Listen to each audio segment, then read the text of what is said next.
Pino, Daniel Menéndez, ¿cómo les va? ¿Cómo andan? ¿Qué tal? Gracias por venir, bienvenidos, buenas noches. Gracias. Bueno, ¿satisfecho con lo de hoy? No gusta, pero hay que hacerlo. No, me parece que es una señal necesaria. Hay una agenda vinculada con el mundo del trabajo que no va en dirección a resolver los problemas. Cuando uno ve el diagnóstico, ¿no? 10 puntos de pérdida del salario el año pasado, ¿no? Con paritarias del 30, inflación del 40, y lo que hoy se esté discutiendo es una reforma laboral con discusión de convenios, cercenando derechos, con una reforma previsional que busca, en muchos casos, un aumento de la edad jubilatoria. Indudablemente es una agenda que no resuelve una situación donde hay una informalidad laboral importante, hay una destrucción de empleo, hay una parálisis del consumo que impacta sobre el mundo del trabajo informal y hay, en el caso de los movimientos sociales que acompañamos la medida y la movilización de la CGT, una subejecución del presupuesto destinado por la emergencia social en el 30%. Es decir, el gobierno tenía una ley, tiene posibilidades y subejecuta todo lo que tiene que ver con la posibilidad de solventar proyectos productivos en el marco de aquellos que están por fuera de las posibilidades de acceso a un mercado laboral y a un empleo formal, ¿no? Ahora, mientras te escuchaba, Daniel, también pensaba, bueno, parece ser que algunos economistas plantean, bueno, no es la economía por donde se le puede entrar al gobierno, porque lo peor pasó, porque ya las estadísticas se revierten, porque el crecimiento en los distintos sectores empieza a ser más generalizado, la propia industria ha rebotado poco más del 6%, según dijo la Unión Industrial Argentina, aunque de manera dispar. CAME ha manifestado por primera vez que se cortó una racha de 20 meses de caída consecutivas en el comercio minorista el último fin de semana. Hemos tenido récord en algunos lugares turísticos. Da la impresión que hay como un descalce de agenda, permítanmelo en estos términos, con un gobierno que hace una mejor elección de la que tenían pensado y la CGT que quedó envalentonada, venía para casi un paro y finalmente tuvieron que conformarse con el anuncio de la posibilidad de un paro para después del 25 de septiembre cuando se reúne el Confederal.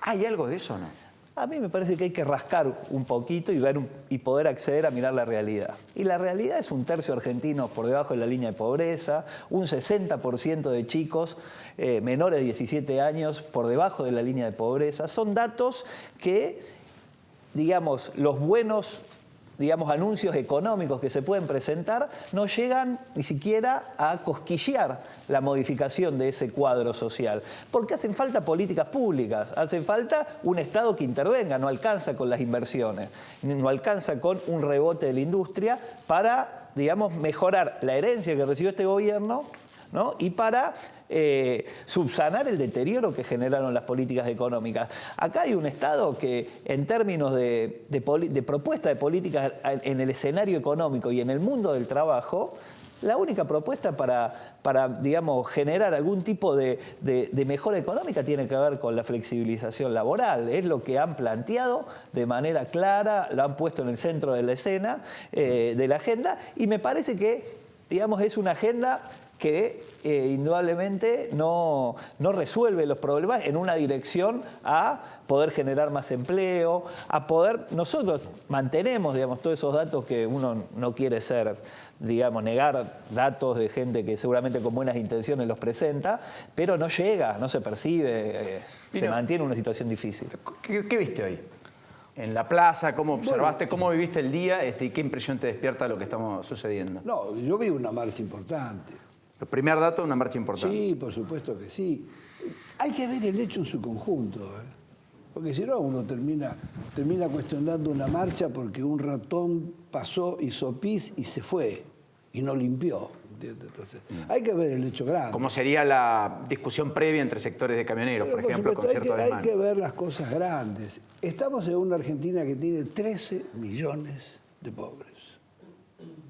El drama del modelo económico, de esta república neoliberal que seguimos defendiendo y que no hubo otra república en democracia que más pobreza generara que esta, y que más endeudara a la nación que esta, y que más la corrompiera que esta, ¿no es cierto?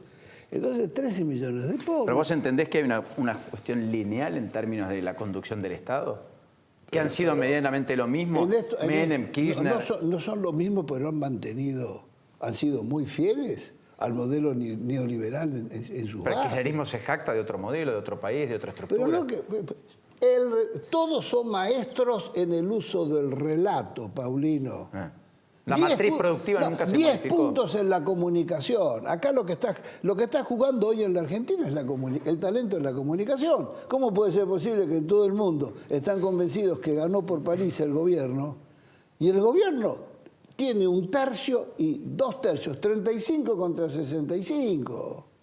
Y además le hicieron creer a la ciudadanía que esta es una elección ejecutiva para lograr una fuerte polarización, cuando es la única que cada uno puede votar a quien quiera porque es así, representación proporcional y acá no se juega ningún gobierno. ¿Mañana hay una reunión con Carolina Stanley? El jueves. El jueves. El jueves con Carolina Stanley. ¿Tienen expectativa? Con Tríaca. Nosotros lo que le vamos a plantear es esto que estamos señalando públicamente. Hay un presupuesto significativo que luego de la ley de emergencia social se ha puesto a disposición del Poder Ejecutivo, sus ministros para ejecutarlo, fortalecer los emprendimientos productivos, generar empleo y mejorar el trabajo desde la economía popular, y hoy está subejecutado al 30%. Y la verdad que eso es un crimen en una Argentina donde se mantienen los datos sociales que todos conocemos, que vos señalaste respecto de los 15.000 pesos para estar por sobre la línea de pobreza, que el Estado ahorre en lo que fue un consenso del conjunto de la dirigencia política en una ley que habrá sido la ley que salió con mayor consenso del último tiempo, y que el gobierno no implemente el presupuesto que tiene por... Bueno, eso van a ir a buscar el jueves. Definiciones respecto a eso. Nosotros creemos que es una inmoralidad que haya un 30% de ejecución apenas con este cuadro social. Tiene que en ver 7 meses se ejecutaron 30% cuando debieron haber ejecutado más del 50%, digamos. Absolutamente. Nosotros creemos que ese es un dato justamente donde el Estado se manifiesta su intención de intervenir para, digamos, atender a aquellos que hoy no consiguen empleo y que en muchos casos tienen su changa y su emprendimiento familiar, pero que necesitan de empujar para mejorar su productividad y para desde el trabajo poder engrosar los ingresos, ¿no? Sí, aquí alguien del gobierno me comenta que la ejecución es del 60%, que ustedes toman datos parciales. ¿Es así eso? No. Acá se implementó un programa que es el salario social complementario, donde hay 100.000 beneficiarios que si uno proyecta, digamos, el presupuesto de eso anualizado, donde recordemos que se tardó en implementar, hubo todo un conflicto desde principio de año hasta marzo, donde el gobierno intentó, cuando estaba con esta mirada de una serie de CEOs que gobiernan, donde buscaban recortar, intentaron bajar el aumento de la jubilación mínima, empezaban a mirar cómo recortar, y allí pusieron el ojo sobre el financiamiento de la emergencia social, por lo que tardó su ejecución, y hoy, proyectado hasta fin de año, apenas se gasta el 30% y incluso un poquito menos de lo que podrían invertir. ¿Qué recepción tienen? Porque mucho se habla de esto que usted dice, de los CEOs o de desarrollo social, que están en alguna manera, desarrollo social, que hacen los deberes con ustedes, pero que después la visión CEO termina destartalando esos acuerdos. ¿Cómo están ustedes actualmente con desarrollo? Yo creo que el gobierno tiene un dilema, que es el déficit fiscal que arrastra y el cuadro social, ¿no? Entonces, allí tienen que encontrar un equilibrio. O sea que el mundo económico le dice, cerrar el déficit fiscal porque no es sustentable y porque no se puede seguir endeudando para cubrirlo. Paulino, y los actores sociales le piden gastar más, porque de lo contrario hay gente que no llega a fin de mes. Pongámosle el nombre, Stanley dice hay que gastar un poco más, y después Lopetegui y Quintana dicen no, bueno, hay que cerrar los grifos. Después tenés las entidades empresarias planteando el déficit fiscal, los inversores, los presidentes que vienen, y por otro lado los sectores sociales diciendo no, necesito ahora, no puedo esperar 2, 3, 5 años. El problema es que no cierra socialmente esa ecuación si se mantiene una mirada fiscalista de la resolución del problema. Porque hay 1/3 argentino debajo de la línea de pobreza, porque la infantilización en los chicos y cómo impacta el problema alimentario. Nosotros ya estamos planteando una ley de emergencia alimentaria que en la misma movilización Juan Carlos Smith planteó el acompañamiento de la CGT. Acá hay que atender un cuadro social porque el país no es viable con esta mirada que busca, digamos, profundizar el recorte en áreas que la verdad no resiste la sociedad. Me gustaría compartir con ustedes un compacto por los que están llegando recién a casa, se han perdido parte de lo que ha pasado hoy, han estado involucrados en otras cuestiones, han estado cumplimentando sus tareas, trabajando, etcétera. Podemos compartir un compacto de lo que ha ocurrido hoy en la plaza, la respuesta del gobierno, lo que dijo el propio Smith, lo que propuso que la CGT quiere discutir en una mesa de negociaciones, y seguimos conversando con Daniel Menéndez y con el propio Pino Solano. Esto es parte de lo trascendente del día de hoy. Por favor, a los compañeros, hay familia, hay chicos, hay mujeres, por favor, compañeros, somos todos trabajadores, por favor, campeoneros, compañeros, por favor, paren, compañeros.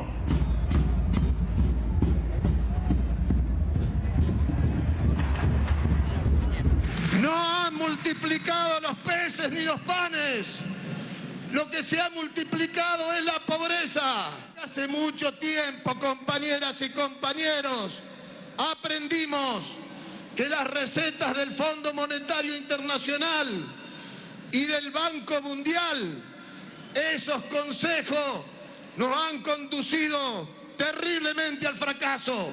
Si algún retrógrado piensa que bajando salarios, precarizando condiciones de vida de nuestros trabajadores o destruyendo las organizaciones sindicales, las inversiones van a hacer colas para llegar a nuestro país, le decimos que están muy equivocados. Creemos que esta movilización es innecesaria, es inoportuna y está más ligada a una cuestión política que a una cuestión concreta de reclamos. Me parece que acá lo que hay, y lo reflejan las fotos de los últimos días, es una voluntad de ver de qué manera podemos condicionar un gobierno que claramente fue ratificado hace pocos días en las PASO, la voluntad de cambio de la mayoría de los argentinos, en todas las provincias. Digo, me parece que esto es lo más importante. No venimos a levantar la bandera de ninguna candidatura, ni venimos detrás de ninguna conspiración. Venimos simplemente con una demanda central para el movimiento sindical: trabajo digno, salario justo. Esa es nuestra principal demanda. Escuchar al otro, dialogar, entender, buscar soluciones en conjunto. Eso es lo que va a acelerar este proceso de crecimiento.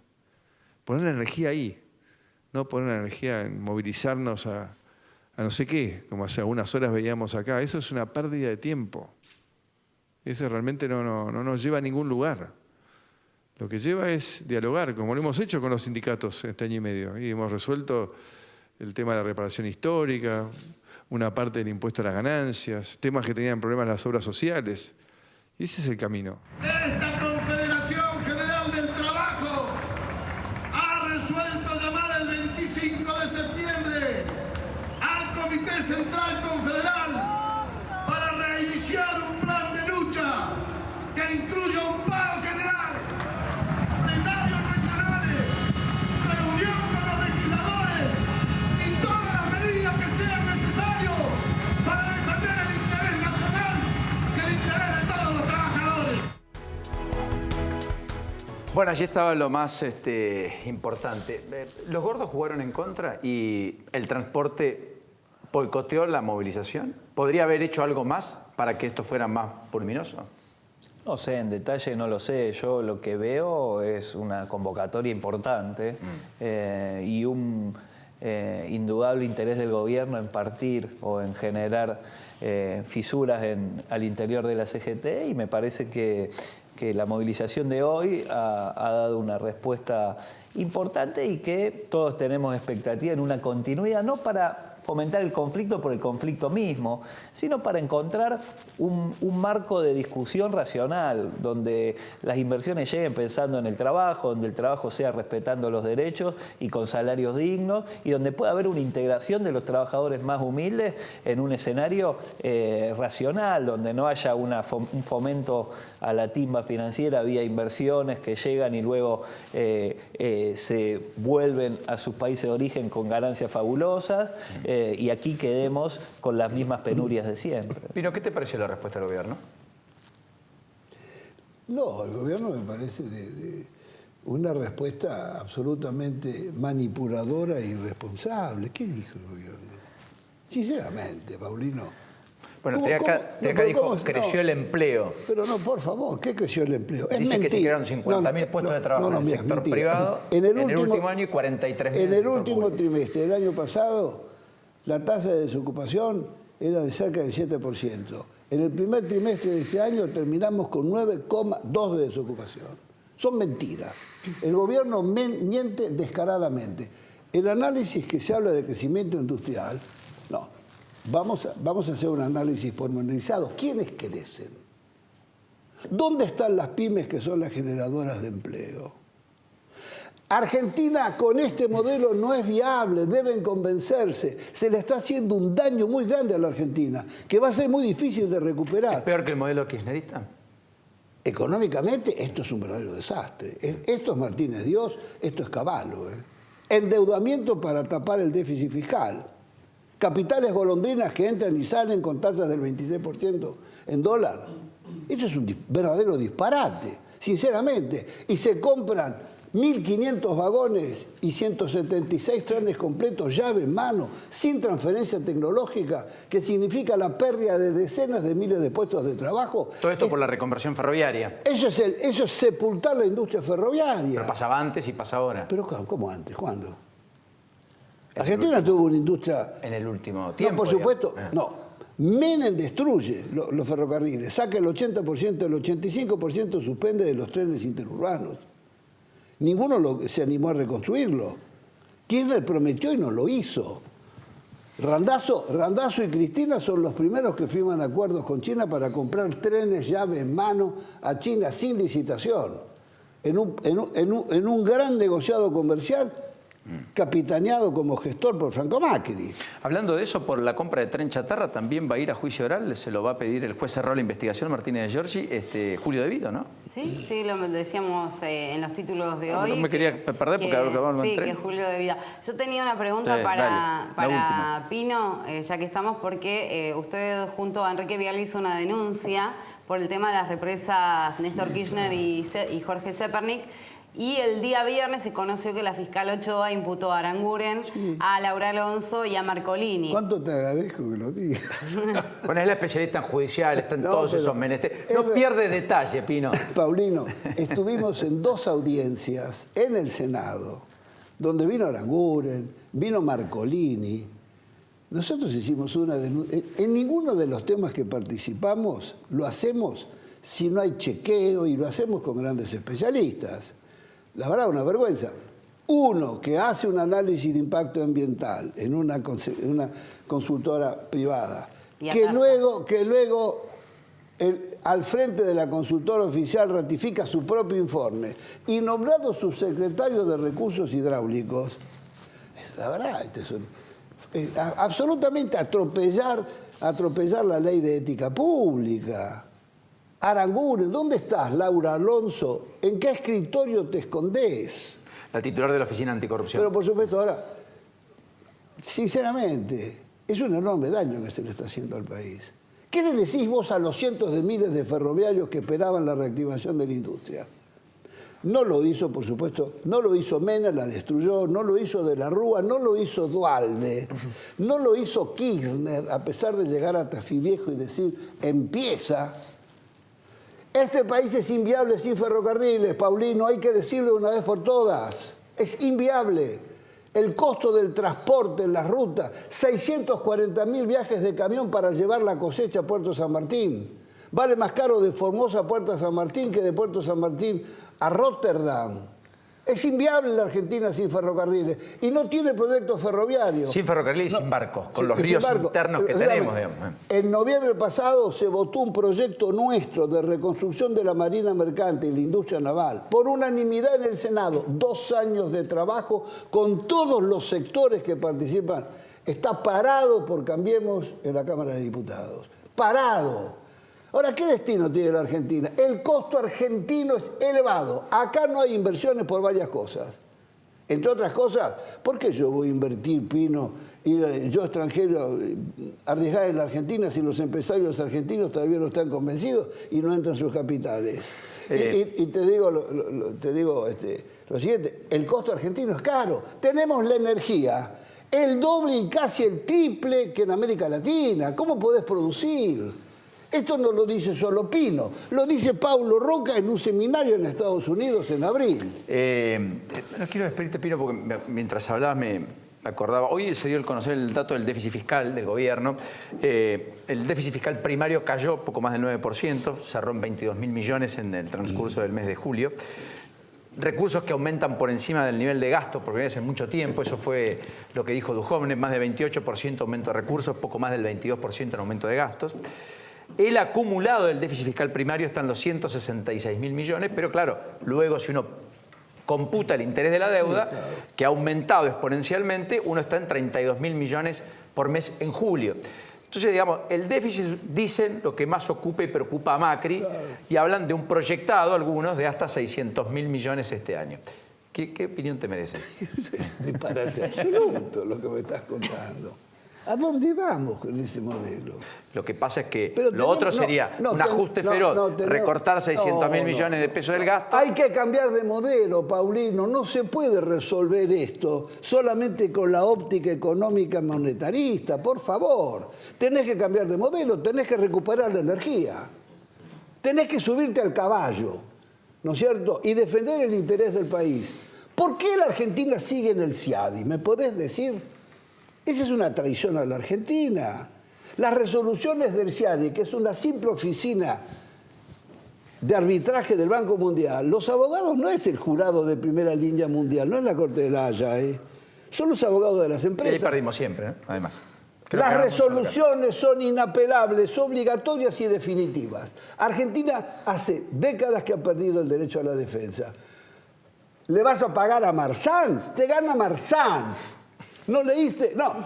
El delincuente Marsans por aerolínea nos gana.